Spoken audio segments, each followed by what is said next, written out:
Assalamualaikum warahmatullahi wabarakatuh. Saya Hardistiawati. Kali ini akan memaparkan materi mengenai perilaku konsumen. Bab pertama, kita pengenalan terhadap perilaku konsumen. Pendahuluannya adalah kita ketahui ada konsep pemasaran. Organisasi bisnis seharusnya memenuhi keinginan dan kebutuhan konsumen dan selalu dekat dengan mereka untuk menyediakan produk dan layanan yang akan dibeli dan digunakan konsumen secara pantas. Alasan menggunakan konsep pemasaran, banyak studi yang menggambarkan perusahaan sukses secara dramatis karena menyediakan produk yang bernilai tinggi pada konsumen. Fokus pada pemahaman konsumen, penelitian terhadap konsumen, dan pemasaran, berkembangnya internet sebagai alat pemasaran. Ini intinya ya untuk menuju perusahaan sukses, yaitu mengenali pentingnya konsumen, pendekatan yang canggih, data yang detail, pengembangan strategi pemasaran dan organisasi berdasarkan pemahaman konsumen. Definisi perilaku konsumen, dinamika interaksi antara pengaruh dan kesadaran. Perilaku dan lingkungan di mana manusia melakukan pertukaran aspek-aspek kehidupan. Pertama, perasaan, pemikiran, selanjutnya lingkungan yang mempengaruhi pemikiran dan perasaan, yaitu iklan, informasi harga, penampilan produk, kelas sosial ya. Iklan kita lihat kalau di TV, informasi harga karena ada harga, banding harga atau turun harga, itu yang mempengaruhi perasaannya dan pemikiran kita. Kemudian penampilan produk ya, yang itu yang buat lapar mata gitu, yang tadinya nggak mau beli menjadi beli. Kelas sosial ini itu biasanya ikut-ikutan kalau misalnya sosialita yang biasanya hedonik gitu ya, hedon gitu ya, hedonisme itu biasanya kan semua yang mahal ikut mahal, semua ikut-ikutan karena kelas sosialnya aja. Nah itu adalah perilaku konsumen. Sifatnya sendiri perilaku konsumen itu terbagi tiga, yaitu perilaku konsumen bersifat dinamis, perilaku konsumen melibatkan interaksi, perilaku konsumen melibatkan pertukaran. Pendekatan penelitian perilaku konsumen ini ada interpretatif, tradisional, dan ilmu pemasaran. Ini pendekatannya ya. Interpretatif itu disiplin intinya adalah antropologi budaya. Objek utamanya memahami konsumen dan artinya. Metode utama itu wawancara panjang pusat kelompok. Secara tradisional pendekatannya kita disiplin intinya adalah psikologis, sosiologi. Objek utamanya menjelaskan perilaku dan pengambilan keputusan oleh konsumen secara psikologis yaitu eksperimen dan survei, itu metode utamanya ya. Kemudian ilmu pemasaran itu ekonomi dan statistik, memprediksi pilihan konsumen dan perilaku. Kemudian model matematika dan simulasi itu adalah metode utamanya. Selanjutnya penggunaan perilaku konsumen, organisasi pemasaran di sini ya, kemudian strategi pemasaran, ini kebijakan publik dan organisasi pemerintah dan politik. Selanjutnya ada aktivitas konsumen dan konsumen. Kita lihat peran perilaku konsumen dalam strategi pemasaran. Strategi pemasaran, desain, implementasi, dan kontrol rencana untuk mempengaruhi pertukaran demi tercapainya tujuan organisasi. Konsumen condong terhadap produk atau jasa merek tertentu. Mencoba dan membeli berulang produk jasa merek tertentu. Mengetahui alasan konsumen membeli produk jasa merek tertentu.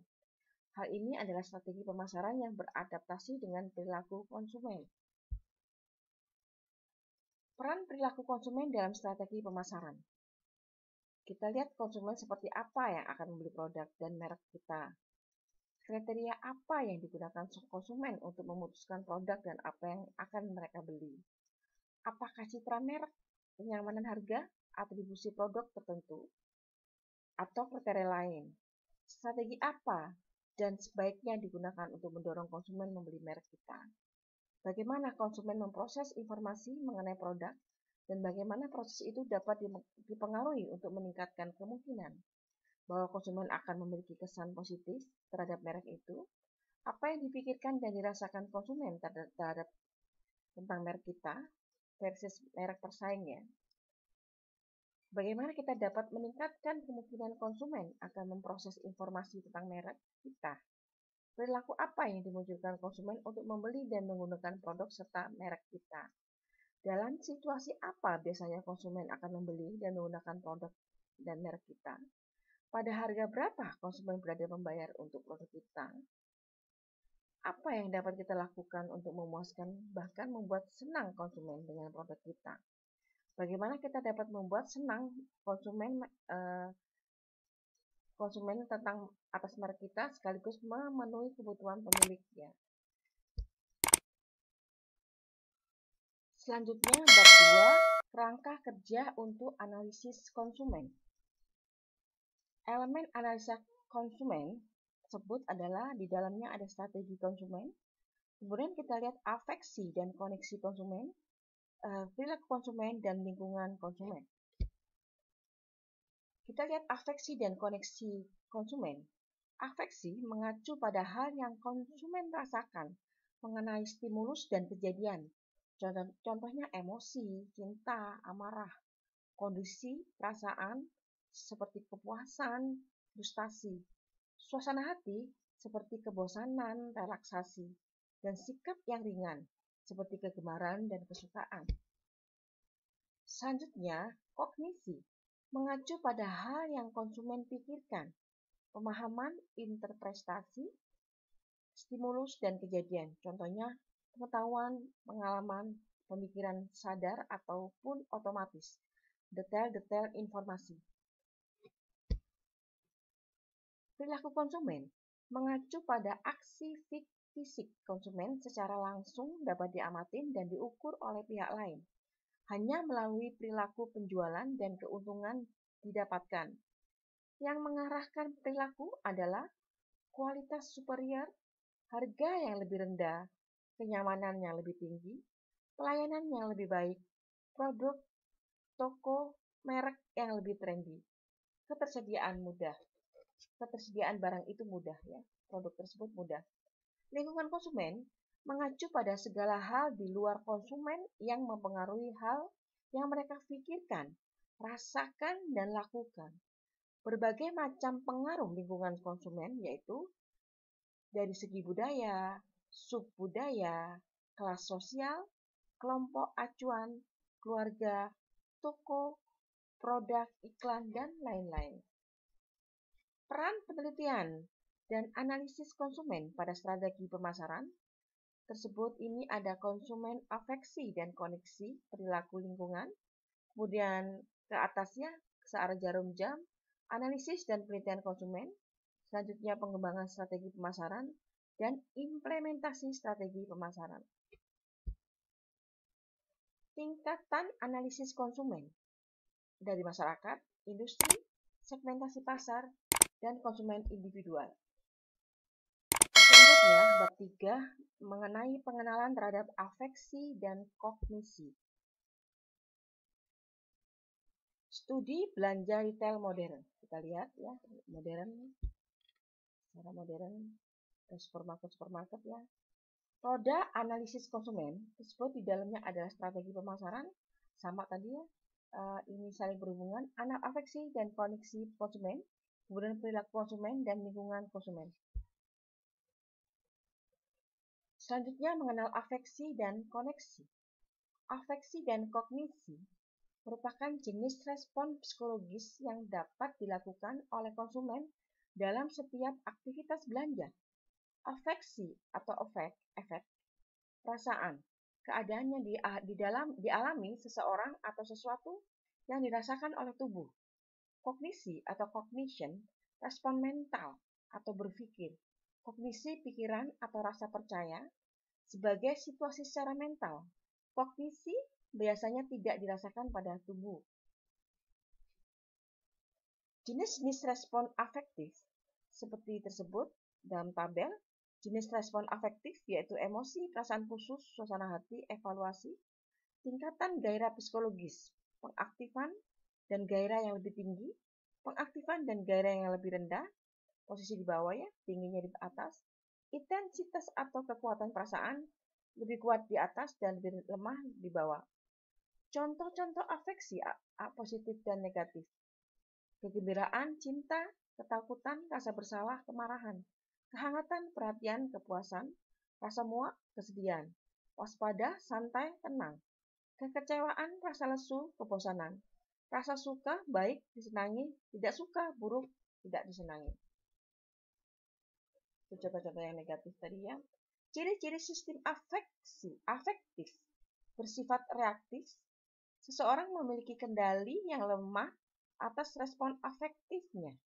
Respon afektif dirasakan secara jasmania pada tubuh.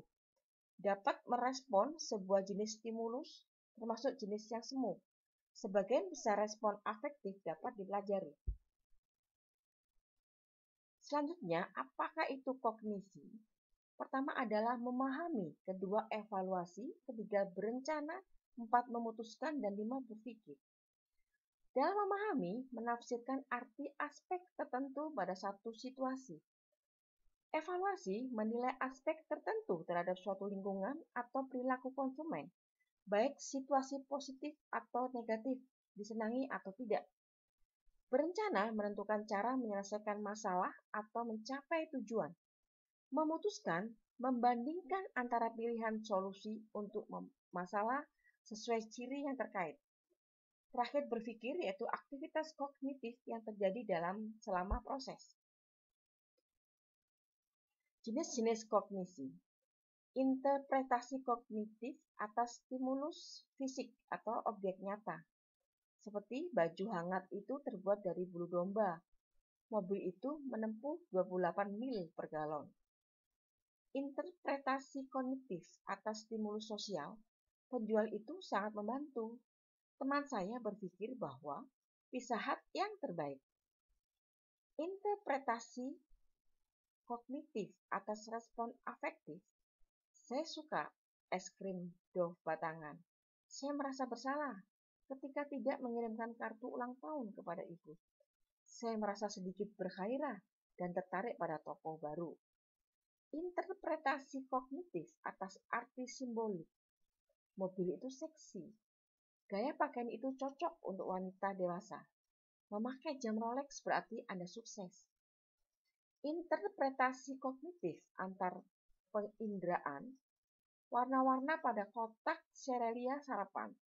Suara minuman ringan kaleng saat dibuka dan dituang. Rasa manis pada biskuit coklat. Bau parfum kesukaan Anda. Merasakan sepasang celana jeans kesukaan Anda. Interpretasi kognitif atas perilaku, saya meminum banyak Pepsi diet. Bagaimana cara membayar dengan kartu kredit? Ini adalah contoh-contohnya jenis-jenis kognisi. Selanjutnya adalah fungsi utama kognisi. Untuk menafsirkan, menjadikan masuk akal atau mempertimbangkan dan memahami aspek signifikan atas pengalaman pribadi. Memproses, memikirkan interpretasi atau arti subjektif dan simbolik untuk menghasilkan tugas kognitif, seperti mengidentifikasi tujuan dan pencapaiannya, mengembangkan dan mengevaluasi berbagai pilihan, memilih serangkaian tindakan, dan memunculkan perilaku. Ini adalah proses pemikirannya. Hubungan sistem afektif dan kognitif. Ini adanya lingkungannya, sisi kiri sistem afektif, sisi kanan sistem kognitif. Respon afektif seperti tadi dijelaskan dari awal, emosi, perasaan, suasana hati, evaluasi. Sistem kognitif, respon kognitif, pengetahuan, arti, kepercayaan. Ini adalah saling berhubungan. Model pengambilan keputusan konsumen, yaitu proses kognitif tersebut, ini ada lingkungan di atasnya. Kemudian proses interpretasi, seperti perhatian, pemahaman dulu ya, lebih dulu dipahami gitu. Kemudian pengetahuan baru, arti dan kepercayaan. Proses integrasi, sikap dan tujuan pengambilan keputusan. Kemudian ini langsung perilaku ya. Ini adalah proses kognitif. Tadi pengetahuan baru, arti dan kepercayaan, di sini ada memori kita menyimpan pengetahuan, arti dan kepercayaan ya. Selanjutnya, jenis-jenis pengetahuan. Pengetahuan umum mengenai lingkungan dan perilaku mereka. Pengetahuan prosedur mengenai cara melakukan sesuatu. Pengetahuan umum membahas interpretasi konsumen atas informasi relevan dalam lingkungan, seperti kategori produk, ya, CD, restoran, toko, contohnya Giant, Carrefour, perilaku tertentu, belanja di mall, makan es krim, ngobrol dengan sales, orang per orang, sahabat penjual yang manis, diri sendiri, saya pemalu, cerdas, atau jujur, itu diri sendiri. Kita kalau menginterpretasi diri sendiri gitu, menggambarkan, mengilustrasikan diri kita itu seperti apa. Gitu. Nah, pengetahuan umum tersimpan dalam memori sebagai hubungan antara dua konsep. Contohnya nih, kamera Nikon itu, ketika kita tahu kamera Nikon, merek Nikon, oh mahal. Ada toko pakaian kesukaan. Apa yang terjadi? Toko pakaian kesukaan, oh saat ini sedang obral. Terus ada lagi, apalagi toko pakaian kesukaan itu bersiap untuk obral pun kita tahu, karena toko kesukaan ya. Sebelum obral terjadi kita udah tahu gitu. Mau momennya kira-kira kapan. Apalagi hari hanya ketika obral kita udah siap tanggalnya dari langsung meluncur. Nah, pengetahuan umum terdiri dari pengetahuan episodik, peristiwa tertentu dalam kehidupan seseorang. Saya kemarin membeli permen Snicker dari Alfamart. Pengetahuan episodik mengetahui mengenai kejadian lampau. Pengetahuan kedua yaitu pengetahuan semantik, kepercayaan konsumen terhadap suatu produk. Saya percaya bahwa sabun look mampu membuat kulit saya halus, lembut. Mengetahui ciri-ciri suatu produk yang khas. Ini adalah pengetahuan semantik. Pengetahuan prosedural, pengetahuan mengenai cara melakukan sesuatu. Tersimpan dalam memori, jenis hubungan jika dan maka. Ini adalah clue-nya ya. Jika layanan tidak memuaskan, jangan berikan tip. Nah, itu maka. Itu sebab akibat di sini. Kalau kita tidak merasa layanannya tidak puas, ya nggak usah diberikan. Jenis-jenis struktur pengetahuan, jaringan keterkaitan skema, berdasarkan struktur yang dihubungkan dengan berbagai jenis pengetahuan umum, termasuk pengetahuan episodik di masa lampau, dan semantik tentang ciri suatu objek. Jenis-jenis struktur pengetahuan. Ini, lihat ini ya, ada penjual aneh membantu saya. Ini di bagian olahraga toko Wilson. Musim gugur yang lalu. Nilai bagus untuk harganya. Ini ada beberapa struktur-struktur ini kita bagian telapak yang panjang. Bisa dipadankan dengan jin juga. Bobot, lari terasa empuk, bantalan, sepatu lari, naik ya, tampak bagus, apa itu warna. Ini semua struktur pengetahuan kita nih. Ada status merek, bagaimana cara berlari ringan. Ketika kita lari ringan secepat kilat, seperti terbang, kita ingat sepatu Nike, gitu kan. Nah, perasaan setelah lari cepat dan panjang, keseimbangan baru, bangga, orang bangga punya yang bermerek, gitu kan. Lelah, santai, ikat sepatu dengan kencang, menghindari sakit lutut, pakai kaos kaki dengan bantalan. Nah, ini semua adalah jenis-jenis strukturnya. Jenis-jenis struktur yang lain, jaringan keterkaitan skrip, merupakan susunan jaringan pengetahuan secara prosedural. Tersebut sini masuk restoran cepat saji, datangi gerai, memesan pada petugas gerai, bayar dan tunggu makanan, cari meja dan duduk dan makan. Ini secara prosedurnya seperti apa sih? Kita harus ikutin kan. Ada yang duduk didatengin pelayan, tapi kita beda-beda prosedur, beda-beda restorannya seperti apa. Pembelajaran kognitif terjadi ketika orang menafsirkan informasi dalam lingkungan dan menciptakan pengetahuan baru atau arti, seperti pengalaman pribadi secara langsung, pengalaman seolah-olah menggunakan produk, menafsirkan informasi terkait produk dari media massa atau iklan. Pembelajaran kognitif lainnya adalah interpretasi informasi mengenai produk, jasa dapat menghasilkan 3 jenis tingkat pembelajaran, yaitu penambahan, pengkajian, restrukturisasi. Penambahan konsumen cenderung menambahkan pengetahuan arti dan kepercayaan baru pada struktur pengetahuan mereka. Pengkajian suatu kondisi di mana berbagai bagian struktur pengetahuan digabungkan menjadi satu dan diberikan arti baru secara keseluruhan. Restrukturisasi, penyusunan kembali atau reorganisasi struktur pengetahuan baru dan pengetahuan lama, membutuhkan usaha kognitif yang luas dan proses berpikir yang panjang.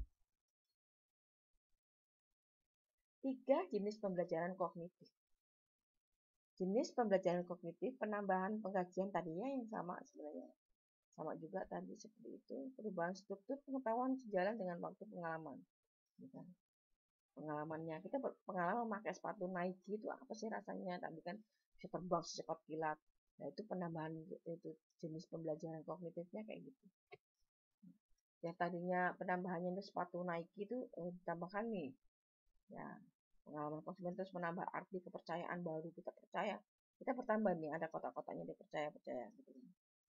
Nah, kemudian pengkajiannya akhirnya konsumen membentuk arti secara keseluruhan untuk struktur pengetahuan, merangkum semua artinya itu kan. Terkait apa nih, sepatu Nike, sepatu untuk berlari, sepatu apa, merangkum dengan sendirinya, mengkaji gitu, memberikan kajian. Arti abstrak lain mengenai bantalan dan alas gitu, misalnya terasa empuk gitu kan. Nah, restrukturisasi sini terlihat di sepatu santai Nike, akhirnya kita terstruktur dengan sendiri buat bahwa sepatu santai Nike, ada sepatu lari Nike, sepatu basket juga Nike, sepatu mendaki juga ada ya itu. Jadi kita ada restrukturisasi. Pada bab 4, pengetahuan produk, konsumen, dan keterlibatan. Tingkat pengetahuan produk, konsumen memiliki tingkat pengetahuan produk yang berbeda untuk menafsirkan informasi baru dan membuat keputusan pembelian. Di sini ada, kita lihat ya, lebih abstrak kelas produknya, kopi, mobil otomatis, pena, ada bir. Bentuk produknya, kopi itu bisa giling, biji utuh, mobil otomatis sedan, mobil sport, sedan sport, pena ada pulpen biasa, pulpen ujung bola, bir diimpor, ringan, rendah alkohol. Mereknya ada, kopi itu ada merek sininya, Folgers, Starbucks, Ford Fusion, mobil Mazda, BMW, pulpen ada Bic, Pilot, bir ada Heineken, Coors Light, Sap ya. Model atau fitur kaleng 1 pon, setengah kilogram, kopi ada kantong 12 on.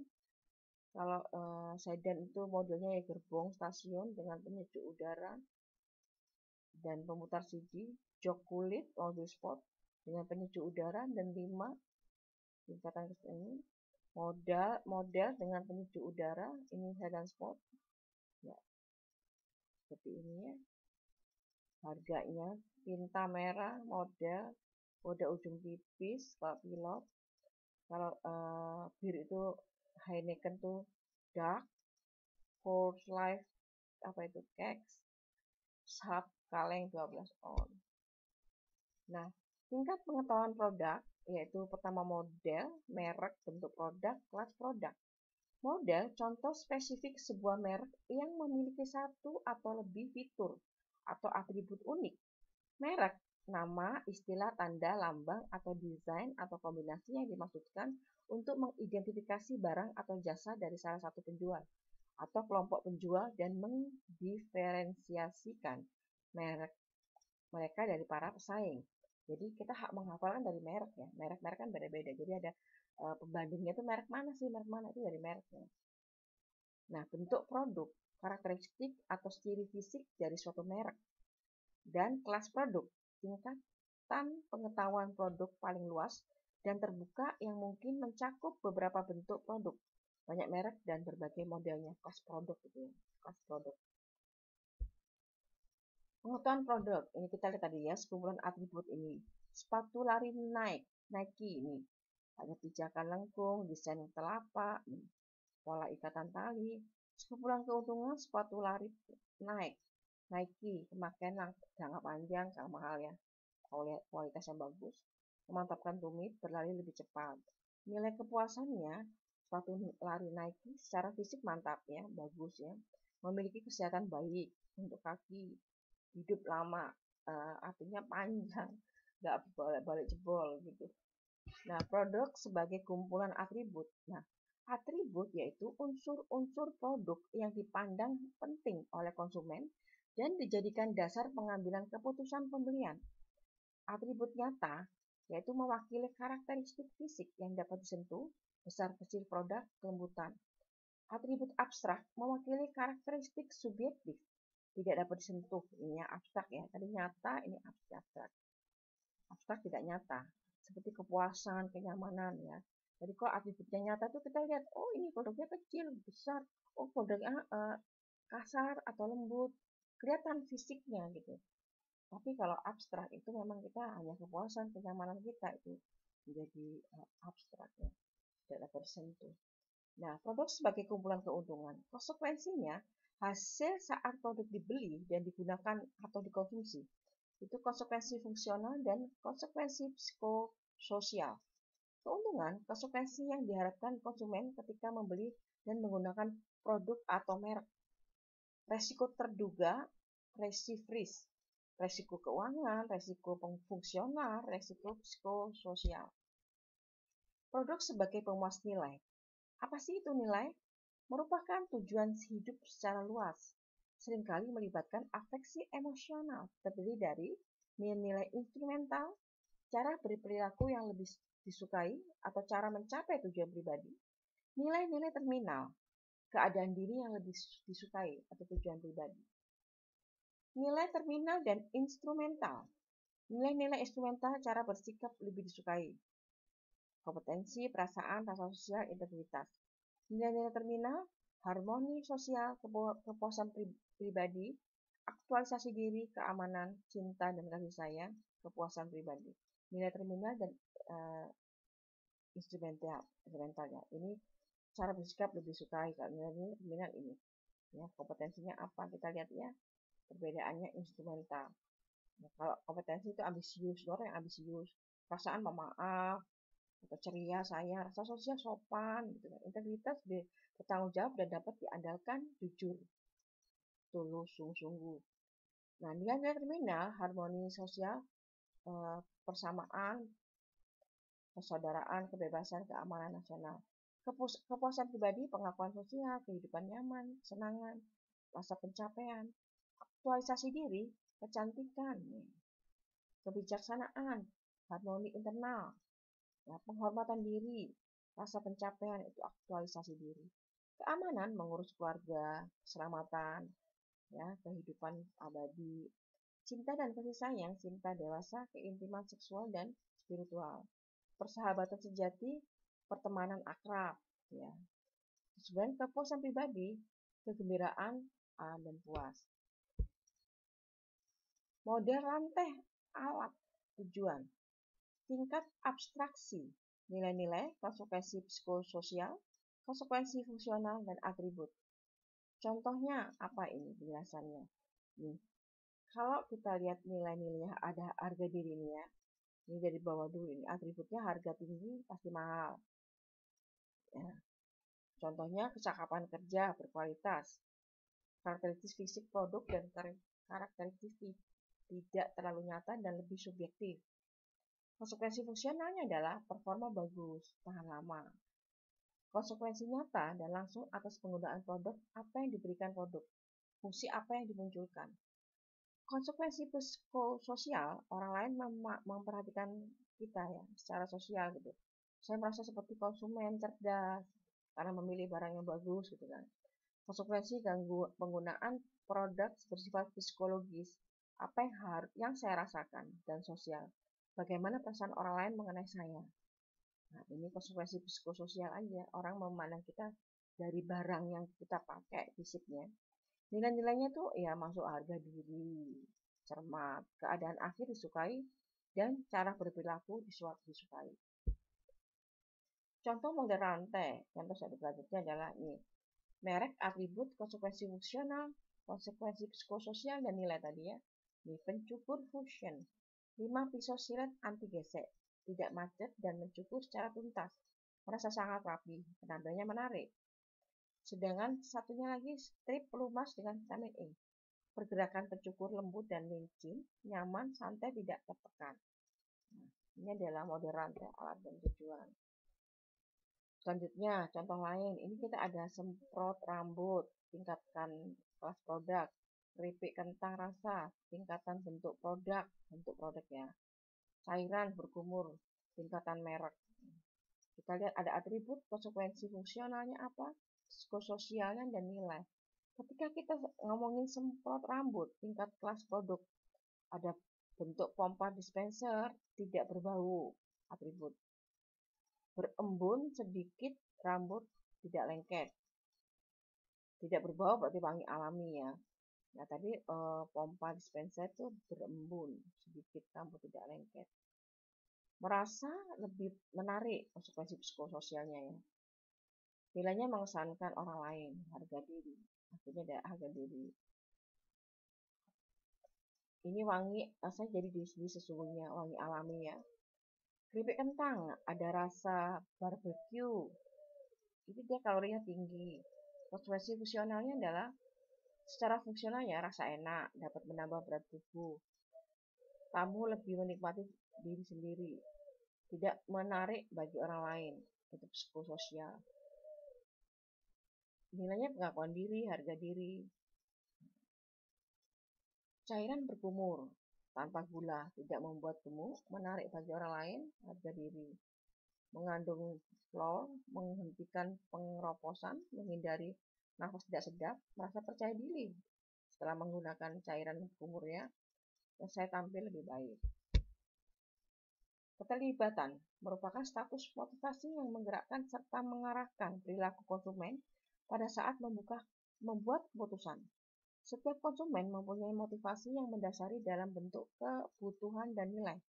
Sementara keterlibatan akan muncul ketika objek, yaitu produk, jasa, atau pesan promosi, dirasakan dapat membantu untuk memenuhi kebutuhan, tujuan, dan nilai yang terasa penting.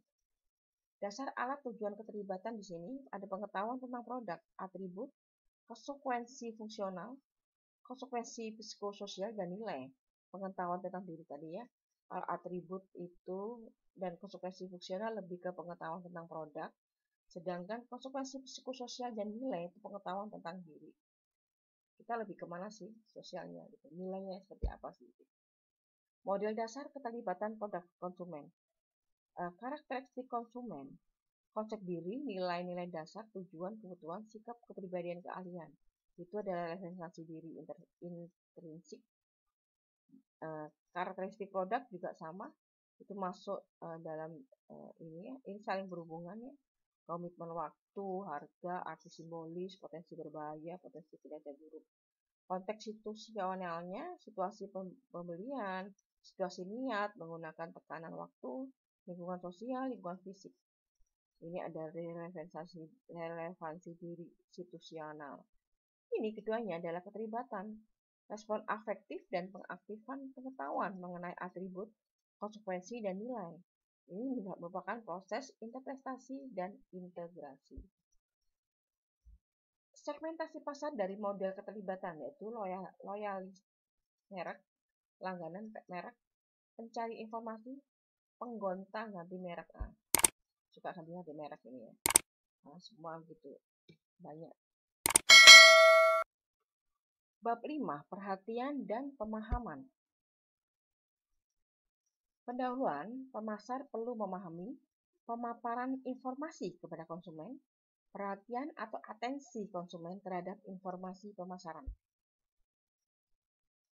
Proses kognitif konsumen terlibat dalam interpretasi, lingkungan, proses interpretasi, perhatian, pemahaman, pengetahuan baru, arti, dan kepercayaan. Proses integrasi sikap dan tujuan pengambilan putusan yaitu adalah termasuk perilaku. Ini tadi sama ya, tadi dibahas juga. Pengetahuan baru, memori menyimpan pengetahuan, arti, dan kepercayaan. Ini adalah proses kognitif.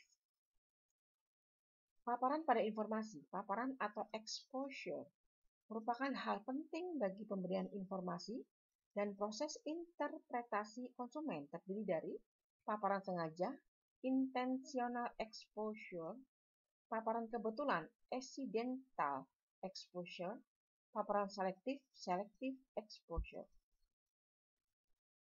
Paparan sengaja seperti ini, ya. Contohnya, paparan kebetulan, ada iklan TV, iklan koran, iklan radio, internet. Oh, ini masuk paparan kebetulan. Paparan selektif, ada yang selektif itu yang di papan baliho itu yang selektif ya, nggak semua di baliho kan. Nah, implikasi strategi, pemasar harus mengembangkan strategi khusus untuk meningkatkan kemungkinan konsumen terpapar informasi. Cara memfasilitasi paparan secara sengaja, memaksimalkan paparan kebetulan lihat di film, kebetulan acara di TV, strategi distribusi, kebetulan kita ketemu pramuniaga atau sales promotion ke. Yang ketiga adalah menjaga paparan. Perhatian, untuk apa seorang konsumen memperhatikan stimulus pemasaran? Pertama adalah perhatian selektivitas dan kedua perhatian suatu kesadaran.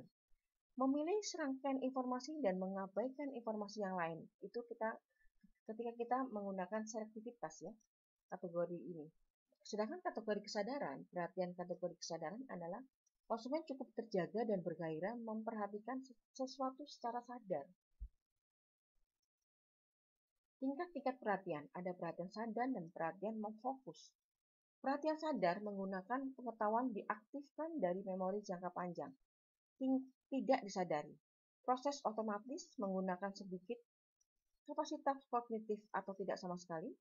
Kemungkinan besar untuk berbagai konsep yang dikenal dan sering ditemui dengan penggambaran memori yang telah dipelajari secara baik.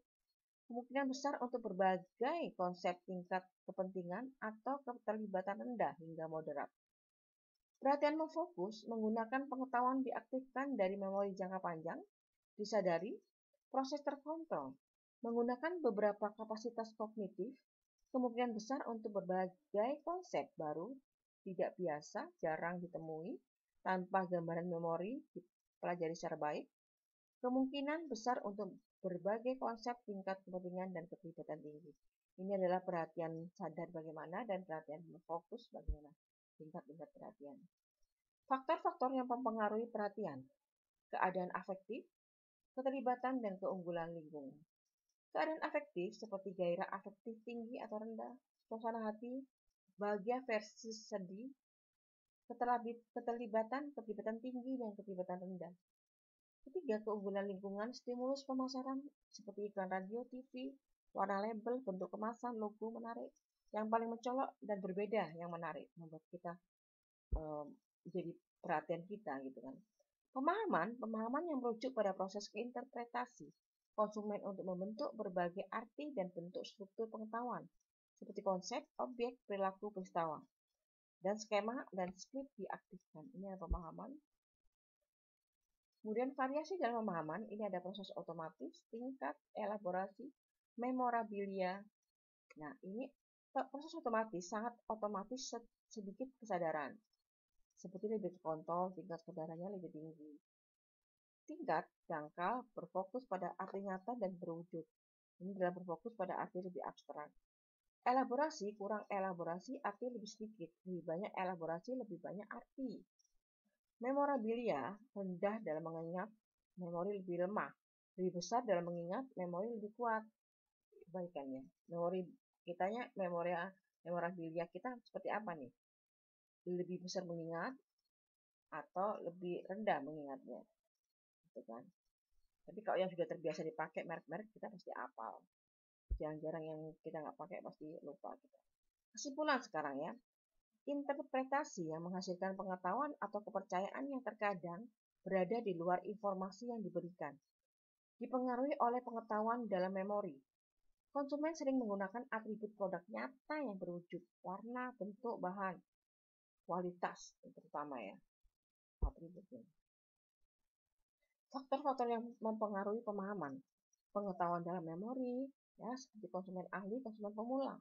Memorinya konsumen pemula ya tadi kan saya bilang kalau tidak terbiasa ya memorinya ya apa namanya ingat yang biasa dia pakai kan.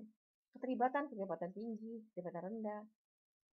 Kemudian paparan lingkungan, tekanan waktu, kondisi afektif konsumen, suasana hati baik atau buruk, gangguan atau kebisingan keramaian, modifikasi lingkungan.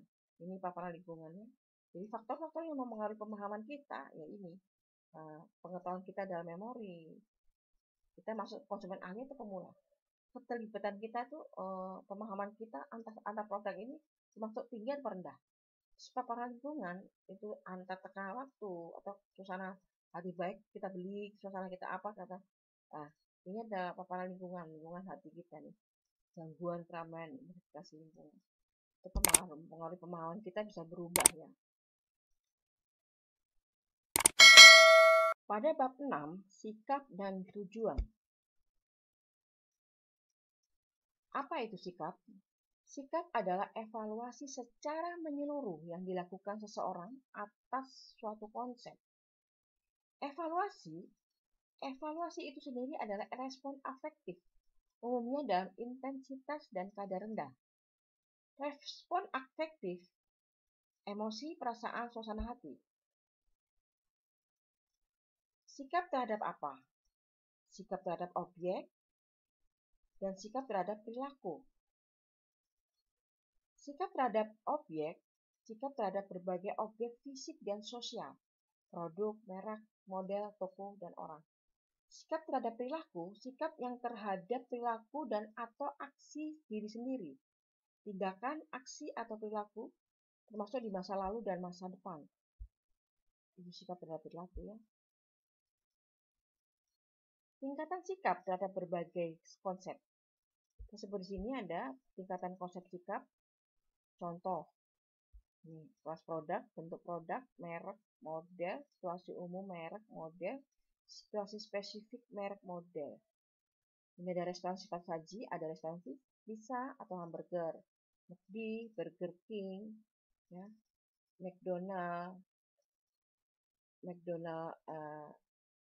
yang apa ini, Jalan Grand, ada Mall Chester, makan siang dengan teman di McD Jalan Grand, makan siang dengan anak di McD, itu situasi umumnya. Makan malam dengan anak di McD setelah nonton pertandingan bola. Sebenarnya makan malam dengan anak di McD dan Jalan Grand dalam rangka perayaan ulang tahun. Ya, anak saya suka banget di McD. Selanjutnya adalah sikap terhadap konsep. Ini contoh-contohnya ya. Kemudian, ekuitas merek. Ekuitas merek seperangkat aset dan keterpercayaan merek yang terkait dengan merek tertentu, nama dan atau simbol yang mampu menambah atau mengurangi nilai yang diberikan oleh sebuah produk atau jasa, baik bagi pemasar atau perusahaan maupun pelanggan. Ekuitas merek didapatkan dengan membangunnya, membelinya, atau meminjamnya. Seperti ini ya ekuitas mereknya. Pengukuran sikap dengan metode Fishbein. Ini ada rumusnya. Sikap terhadap objek, kekuatan kepercayaan bahwa objek memiliki atribut, evaluasi atribut, jumlah kepercayaan menonjol.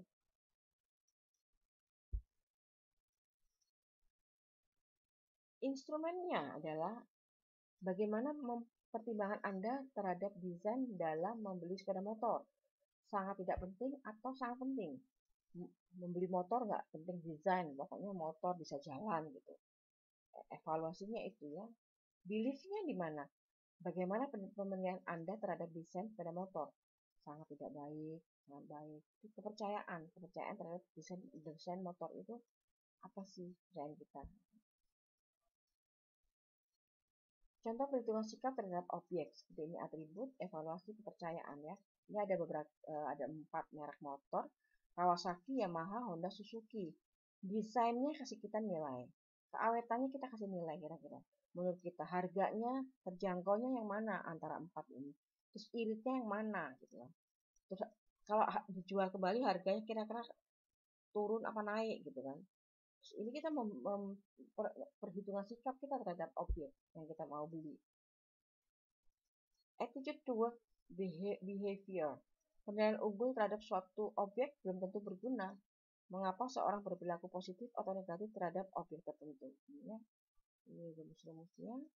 Perilaku spesifik, intensi konsumen untuk melakukan suatu perilaku, sikap konsumen terhadap perilaku yang akan diambil, norma subjektif, bobot pengaruh relatif, AB dan FN. Teori aksi beralasan. Teori aksi beralasan ada faktor eksternal, pengaruh lingkungan dan variabel personal, kepercayaan bahwa perilaku B mengarah ke konsekuensi yang menonjol. Ini teori aksi beralasan, ini bisa dipelajari sendiri yang ini. Menghitung sikap terhadap perilaku. Menghitung sikap, menghitung subjektif norm, menghitung bobot tadi, menghitung behavior atau sama dengan behavior intention, yang merupakan penjumlahan antara AB dengan SN dengan memperhatikan bobot B1 dan B2. Langkah 1 menghitung sikap. Tadi ada atribut sama yang tadi angka menghitung sikapnya. Kita mau kasih nilai yang sendiri. Langkah 2 menghitung subjektif norm tadi ya. Keluarga saya menyatakan sebaiknya saya membeli sepeda motor apa, merek apa gitu. Teman saya menyatakan sebaiknya saya membeli sepeda motor, itu kan saran kan, itu dari mulut ke mulut nih, orang lain menyarankan apa gitu kan. Maka ketika menghitung motivation to comply, seberapa kali saudara berkeinginan untuk menuruti pendapat keluarga, nih pengaruh nggak sih saran keluarga itu, tidak pernah, selalu. Seberapa kali saudara berkeinginan untuk menuruti pendapat teman. Kita beli-beli itu pendapat teman, saudara, atau yang kuat mana? Atau diri sendiri gitu kan. Langkah menghitung subjektif norm ini sih ada. Ternyata yang menang mana nih gitu. Antara merek-merek itu akhirnya yang dipilih yang mana. Langkah 4 menghitung bobot W1 dan W2. W1 itu bobot terhadap sikap, W2 bobot terhadap norma subjektif. Instrumennya adalah dalam memutuskan pemilihan. Berapa persen pertimbangan sendiri dan berapa persen pertimbangan orang lain. Kita tuh termasuk tipe yang mana gitu. Mengikut orang, berapa persentasenya tinggi pasti. Tapi kalau pendapat sendiri ya pastinya lebih tinggi. Itu aja. Langkah menghitung total B1. Ini mereknya ini ada sikap, norma ini B1, B2-nya. Ini langkah-langkah kita lihatnya. Faktor-faktor yang melemahkan intensi perilaku dan perilaku. Jangka waktu intervensi, tingkatan spesifikasi berbeda, kejadian tidak terduga, konteks situasi yang tidak terduga, derajat hal yang dapat dikontrol, stabilitas intensi, dan informasi baru. Saya jadi ingat penipuan ini. Faktor-faktor yang melemahkan intensi perilaku. Nih, secara intens penipu mempengaruhi saya hingga saya mengikuti tanpa sadar ngikutin gitu kan. Ini masuk perilaku ini nih, intensnya perilaku tersebut. Saya jadi sampai mengikuti jangka waktu intervensinya, jangka waktu mepet terus dadakan-dadakan. Jadi itu pengalaman saya yang berharga itu. Jadi kalau orang yang maksa buru-buru itu berarti something wrong. Jadi dia ada sesuatu. Ini intensnya. Bab berikutnya adalah pengambilan keputusan oleh konsumen pada bab 7. Pendahuluannya adalah keputusan konsumen merupakan suatu pilihan, mensyaratkan perilaku berbeda, berkaitan dengan objek, produk, merek, toko. Keputusan perilaku non-pembelian juga berpengaruh pada keputusan pembelian. Pengambilan keputusan konsumen. Proses integrasi yang digunakan untuk mengkombinasi pengetahuan, untuk mengevaluasi dua atau lebih perilaku alternatif dan memilih satu di antaranya. Lingkungannya, proses intervensi, perhatian dan pemahaman, pengetahuan baru, arti dan kepercayaan, proses integrasi, sikap dan tujuan pengambilan keputusan. Jadi perilaku ini sama tadi, sama pengambilan keputusan, ini ada prosesnya seperti ini. Memori kita menyimpan pengetahuan dan arti kepercayaan kita. Kita percaya merek tertentu, kita pengetahuan kita tahu pada merek ini mengedukasinya apa, dan artinya seperti apa. Itu proses kognitifnya seperti itu. Pengambilan keputusan sebagai penyelesaian masalah. Pengenalan masalah, pencarian berbagai alternatif solusi, evaluasi berbagai alternatif solusi, pembelian, penggunaan pasca pembelian dan evaluasi ulang alternatif yang dipilih. Persepsi mengenai perbedaan kondisi ideal dan aktual. Mencari informasi relevan mengenai berbagai solusi yang berpotensi menyelesaikan masalah lingkungan eksternal atau mengaktifkan pengetahuan dari memori. Kita aktifkan memori kita ini sebelum mengambil keputusan ya. Nah, ini adalah pengenalan masalah tadi. Kita persepsi kita dulu nih, ideal kayak apa. Kemudian mengevaluasi tadi kalau sudah pencarian ya. Mengevaluasi dan menilai berbagai alternatif dalam arti kepercayaan menonjol mengenai berbagai konsekuensi relevan dan menggabungkan pengetahuan tersebut untuk membuat pilihan. Nah, akhirnya kita setelah mengevaluasi kita membeli alternatif yang dipilih, ya. Terakhir adalah penggunaan pasca pembelian dan evaluasi ulang alternatif yang dipilih. Menggunakan alternatif yang dipilih dan mengevaluasikannya lagi untuk mengetahui hasil kerjanya. Kritik terhadap model dipandang kurang lengkap dikarenakan jarang sekali terjadi dalam urutan linear seperti pada model. Interaksi yang terus-menerus antara proses kognitif, perilaku, aspek lingkungan, dan sosial. Proses penyelesaian masalah melibatkan banyak masalah dan keputusan. Representasi masalah merupakan cara menghadirkan ulang suatu masalah, yaitu suatu tujuan akhir, serangkaian tujuan kecil, sub-tujuan yang tersusun dalam hierarki tujuan. Pengetahuan relevan mengenai produk, aturan sederhana, heuristik untuk mencari, mengevaluasi, mengintegrasikan pengetahuan dalam membuat pilihan. Alternatif pilihan seperti ini, semua merek dalam kelas dan kategori produk. Ada merek-merek tidak dikenal, merek-merek yang sudah dikenal, ya. Merek-merek yang tidak dikenal, apa aja? Merek-merek yang tidak pernah ditemukan, merek-merek yang tertemukan kebetulan, merek-merek yang tertemukan dengan pencarian sengaja, daftar pertimbangan merek alternatif pilihan. Yang sudah dikenal otomatis daftar hasil mengaktifkan dan daftar kemunculan merek-merek yang diaktifkan dari memori kita ya. Merek-merek yang tidak diingat lagi. Ada yang merek-merek yang tidak ingat, memori yang nggak usah diingat. Gitu. Ini adalah alternatif pilihan. Kita ada merek-merek tidak dikenal, dan merek-merek sudah dikenal. Itu bagaimana suatu merek dalam kelas atau kategori produk. Kriteria pilihan merupakan atribut atau karakteristik dari produk jasa yang digunakan untuk mengevaluasi dan menilai alternatif pilihan. 3 atributnya apa saja? Nah, kita harga, merek, negara asal produk, gitu kan? Made in by apa, gitu kan? Biasanya orang yang fanatik maunya apa sih? Mau buatan Cina kah? Mau buatan Eropa? Kadang-kadang kan gitu. Atau buatan Indonesia ya, aku cinta buatan Indonesia. Nih, konsekuensi fungsional, performa produk, konsekuensi psikososial, kegaguman teman. Teman pakai ini suka senang gitu, jadi apa namanya agak GR gitu ya. Konsekuensi nilai, rasa pencapaian dan harga diri. Pakai itu harga dirinya naik nih, pakai yang mahal. Proses integrasi yaitu proses seimbang dan proses tidak seimbang. Yang seimbang merupakan kelebihan atau suatu atribut dari sebuah merek yang dapat menutupi kelemahan dari atribut lainnya. Proses tidak seimbang diterapkan oleh konsumen pada situasi keterlibatan rendah, menyatakan bahwa skor yang tinggi pada suatu atribut tidak bisa menutupi skor yang rendah pada atribut lain. Proses integrasi formal, proses seimbang dan tidak seimbangnya, ada proses kombinasi. Yang seimbang itu model multi atribut atau banyak atribut, suatu dugaan kelemahan dan evaluasi negatif pada suatu kriteria dapat digantikan oleh evaluasi positif kriteria lain. Evaluasi terpisah, tiap kriteria pilihan dikombinasikan atau ditambahkan dirata-ratakan untuk membentuk evaluasi menyeluruh. Setiap alternatif kemudian alternatif dengan penilaian tertinggi dipilih.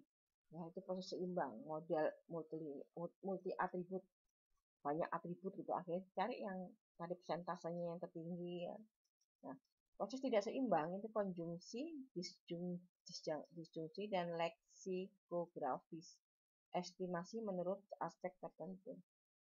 Nah, tidak seimbang, konsumen menerapkan tingkat penerimaan minimum untuk setiap kriteria. Konsumen menerima alternatif hanya jika alternatif tersebut setara atau melewati batas minimum tiap kriteria tersebut. Konsumen menerapkan tingkat atau standar penerimaan untuk setiap kriteria.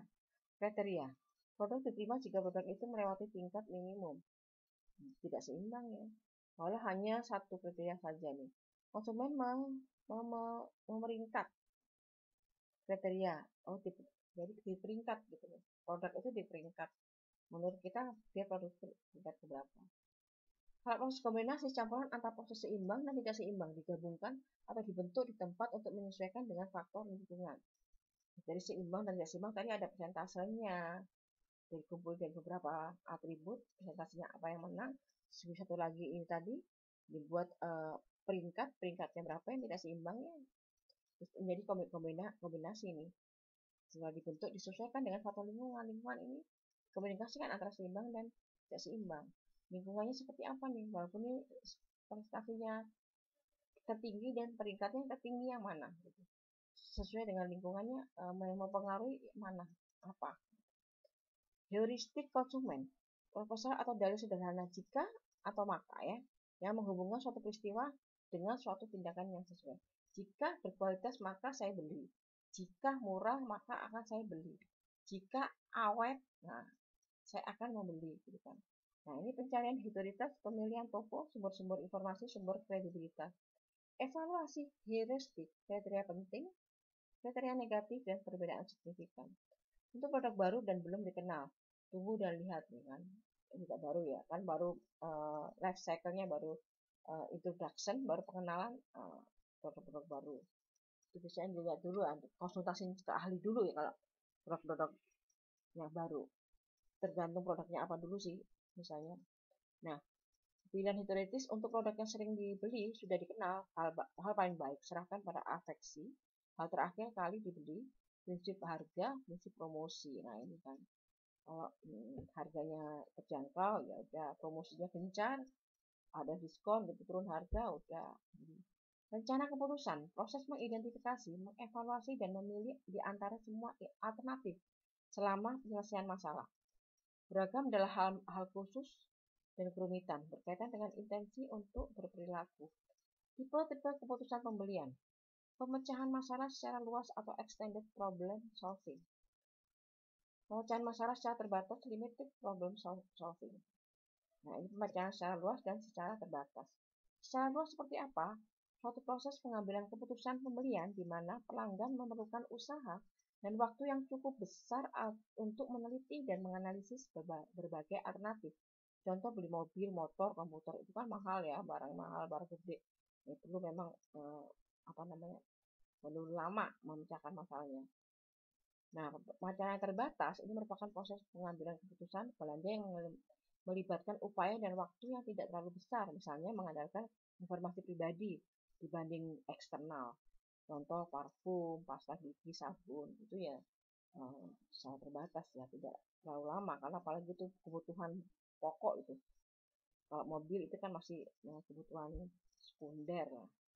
Nah, tipe-tipe keputusan pembelian ada impulse buying, pembelian tidak terencana, pengambilan keputusan secara kebiasaan, habitual decision making. Nah, pembelian tidak terencana merupakan keputusan pembelian yang dibuat oleh pelanggan secara spontan atau seketika setelah melihat barang dagangan. Ini lapar mata ini.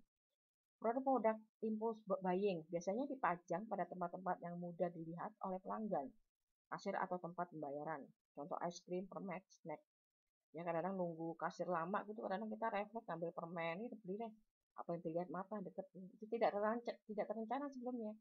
Nah, sedangkan untuk yang pengambilan keputusan secara kebiasaan, proses keputusan belanja yang melibatkan sedikit sekali usaha dan waktu.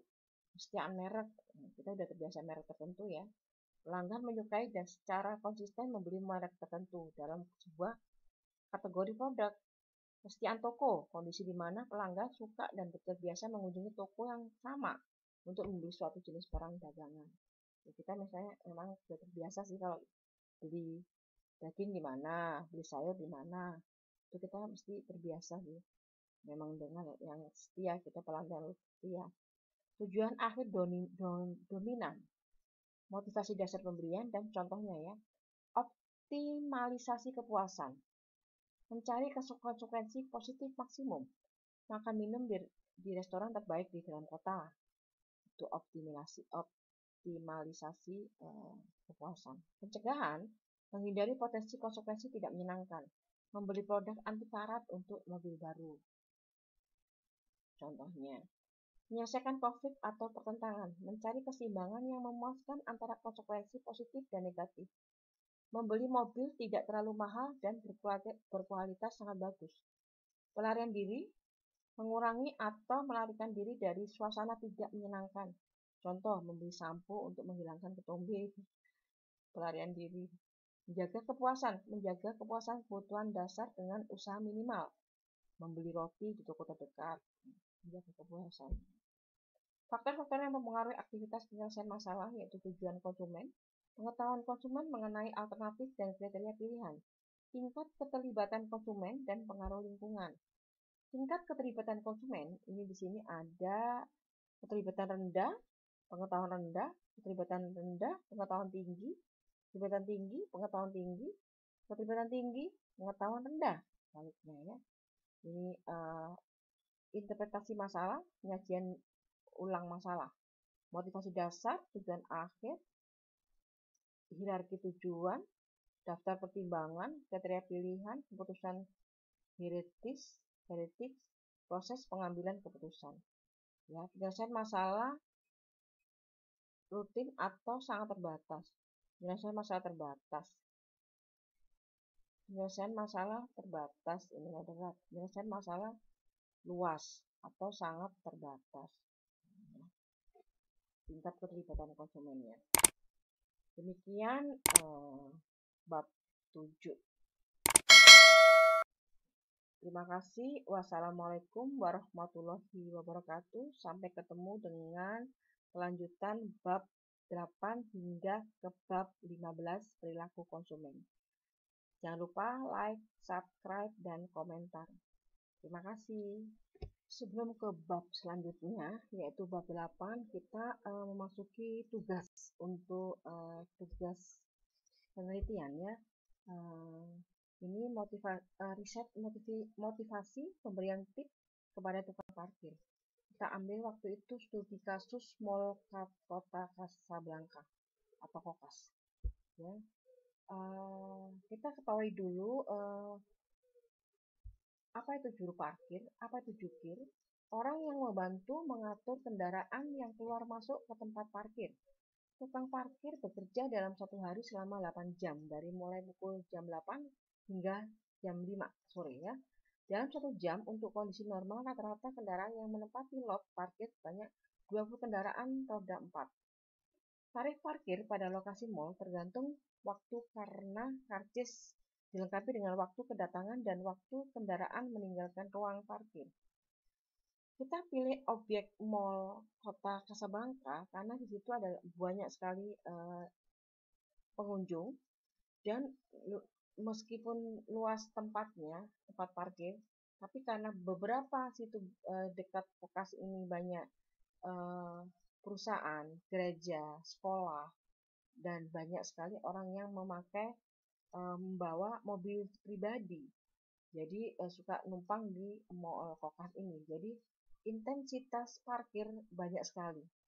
Meskipun situ turisme tipping dan bayarnya pun secara OVO, GoPay atau pakai ini, tapi tetap tip apakah berpengaruh. Ini kita pelajari di sini riset ini ya.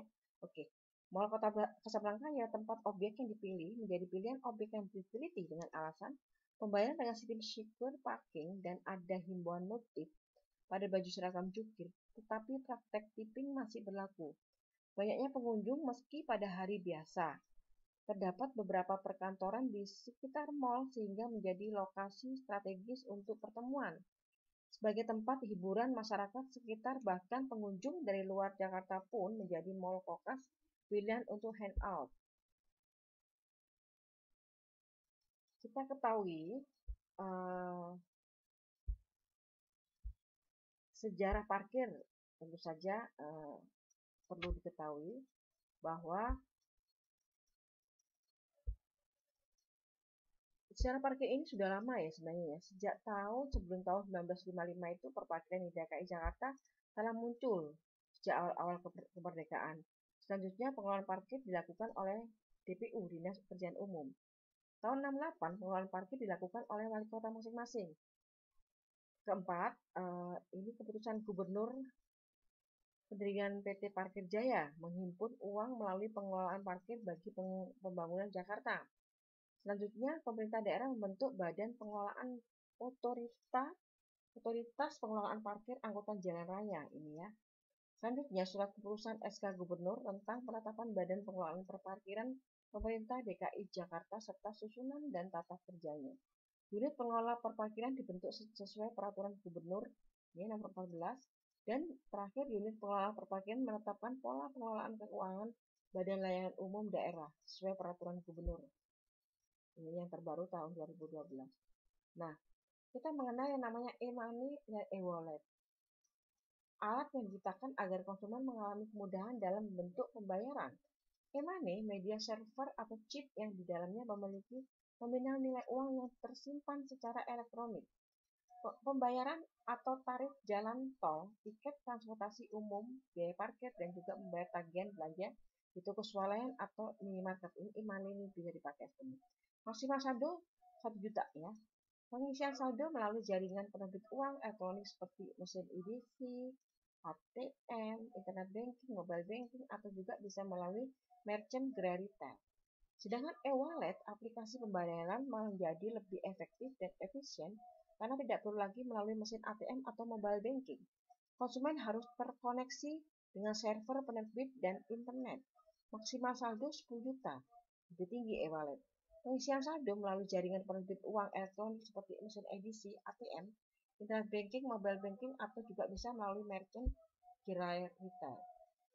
Kita tahu bahwa e-wallet atau dompet digital itu ada bermacam-macam sebenarnya sih. Tapi kita yang sering kita pakai adalah OVO, GoPay, Dana. Walaupun kita ketahui ada Link Aja, Isaku, Genius, GoMobile, ya, SpayTrend, Sakuku, dan Doku. Ya. OVO itu payment dengan OVO Point. Ada loyalty reward 1 OVO Point Rp1. Aplikasi Grab ada ya, GrabFood, Grab Delivery, GrabRide. GoPay aplikasi Gojek, GoRide, GoCar, GoFood, GoPulsa. Promo khusus kerjasama dengan merchant online dan offline. Dana, konsep open platform bekerja sama dengan KFC, Quick ID, Bukalapak, dan Samsung Pay. Fasilitas pembayaran lewat QR Code. Target yang diberi tip adalah tukang parkir dan di Mall Kota Kasablanka. Alasan pemberi tip telah membantu mencarikan posisi parkir, B. memberikan penghargaan atas pelayanan yang diberikan, C. sudah terbiasa memberi atau berbagi, dan terakhir mendorong agar layanan pada kunjungan berikutnya menjadi lebih baik. Tip secara individu dan pemberian tip secara individu dan situasional adalah itu individu itu sendiri, keluarga, teman-teman, kelas sosial, sub budaya terpilih, budaya itu orang itu sendiri, dan berbagai budaya orang lainnya, berbagai bangsa. Selanjutnya, mekanisme pengambilan data responden, kami pertama adalah dengan Google Form, wawancara, kemudian kita nyari yang valid mana. Kita berbagai tempat, tadinya memang pertama itu kriterianya, yang kita ambil kriteria untuk target responden adalah 16 orang saja, 8 wanita dan 8 pria, usia 20-35 tahun, pendidikan minimal SMA, memiliki e-wallet. Dalam 3 bulan terakhir, periode September, Oktober, November berkunjung di Mall Kokas minimal 4 kali meminta bantuan untuk tukang parkir ya. Ini adalah kriteria ini probingnya. Jadi kalau di luar ini otomatis nggak valid ya. Ini waktu itu kita foto-foto ya, sempatnya beberapa responden. Nah, ini caranya kita bagaimana cara ini ada pertanyaan screening responden. Tidak perlu saya sebutkan, tidak perlu. Ini hanya contoh saja. Ini tadi perilaku pemberian tipsnya. Nanti kita bahas ketika ada persentasenya aja. Tidak persentase, ini kita kualitatif. Motivasi pemberian tip. Kemudian reaksi penerima dan pemberi tip.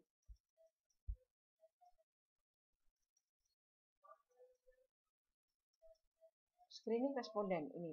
Seberapa sering pemberian tip? Ini kan problemnya 4 kali. Minimal 4 kali. Usia responden ini ada minim usianya tadi kan masuk. Pendidikan terakhir ini adalah SMA minim. Ini yang probing awal tadi ya.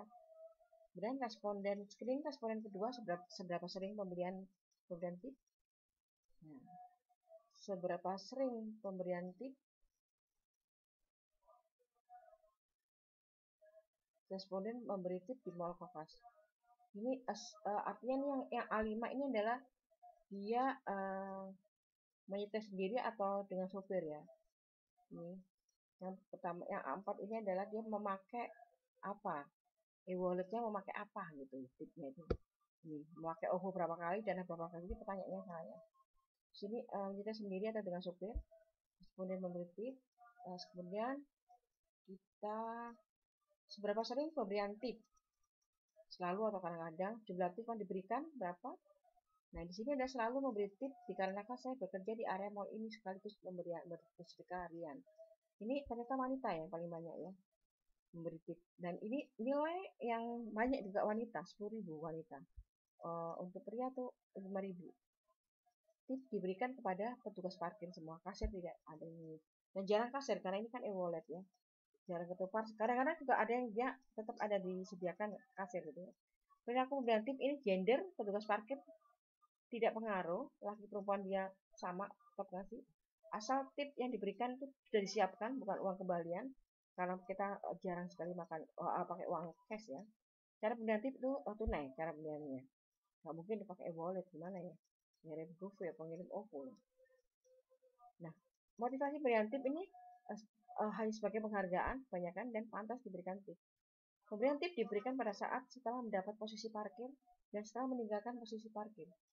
Ternyata meninggalkan posisi parkir itu lebih sulit pada saat keluar. Petugas parkir mendekat ketika pengemudi tidak meninggalkan posisi atau lot parkir. Kualitas layanan diharapkan ketika memberikan tip, dibantu mencari posisi parkir. Sama dua-duanya, laki-laki atau perempuan sama ternyata. Masih membutuhkan itu. Nah, motivasinya kasihan saja. Pria. Wanita itu kebiasaan, sudah kebiasaan memberi. Harapannya sama, harapannya iya, harapan di masa depan lebih baik daripada setelah memberi tip kan kita dikenal gitu ya. Orang tersebut, kalau yang tukang parkirnya sama. Motivasi pemberian tip nih, memberi tip karena apakah karena teman, saudara, keluarga, tidak pengaruh, dia sudah terbiasa karena orang tua mereka terbiasa bawa tip, mereka juga mengikuti. Nah, itu merasa bangga perasaannya. Saya merasa bangga bisa memberi berbagi melalui tip.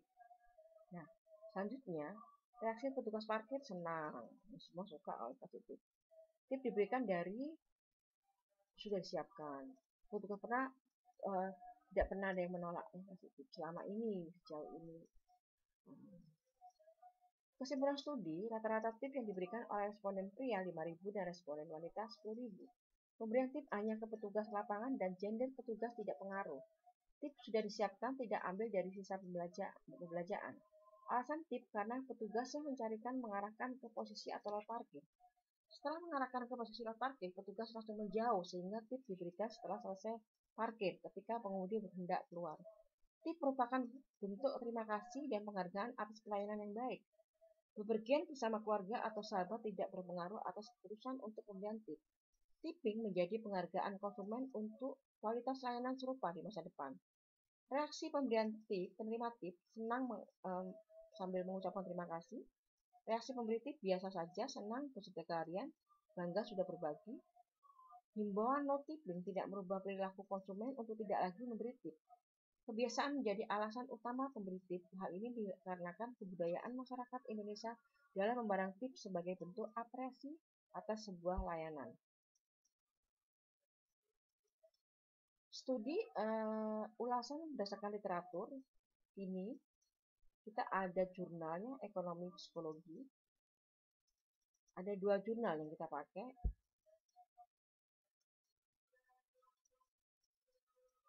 Ini juga motif yang paling sering dibahas untuk pekerja layanan tipping adalah untuk mendapatkan layanan kualitas di masa depan, untuk menghargai layanan berkualitas baik, untuk membantu pekerja layanan untuk mendapatkan persetujuan sosial atau menghindari ketidaksetujuan sosial, dan untuk menyesuaikan diri dengan norma-norma tip yang diinternalisasi. Di banyak negara di seluruh negara dunia, konsumen meninggalkan pembayaran uang sukarela disebut tip untuk pekerja layanan yang telah melayani mereka. Meskipun ukuran pembayaran ini bervariasi di seluruh negara, kelompok subbudaya, individu, pekerja layanan, pertemuan layanan tertentu, mereka sering mewakili jumlah uang yang tidak sepele. Artinya yang memang dianggap tidak sepele adalah uang sedikit. Nah, ulasan berdasarkan literatur, kultur merupakan kerangka dan makna mental yang dianut bersama oleh kebanyakan orang pada golongan sosial. Kultur ini nanti bab yang akan datang yang kita bahas. Nah, analisis kultur terdiri dari tingkat makro, seluruh masyarakat atau suatu negara. Makna yang dianut bersama dibentuk oleh manusia, selalu bergerak dan dipengaruhi perubahan yang pesat. Perbedaan kultural karena adanya kebebasan dalam memilih kultur. Moral kultur itu apa? Kepercayaan, sikap, tujuan, nilai, aturan, kebiasaan, dan memakat. Ini masyarakatnya. Nah, literaturnya yang ketiga, pengertian subkultur, kelompok khas, respon sama, afektif dan kualitatif, perilaku dan lingkungan. Analisis tingkat kultur apa aja? Geografis, umur, etnis, gender, penghasilan, proses akulturasi. Selanjutnya, kita kelas sosial menunjuk hierarki status nasional yang membedakan kelompok dan individu berdasarkan harga diri dan gengsi. Terdiri kelas atas, kelas menengah, kelas pekerja, dan kelas bawah.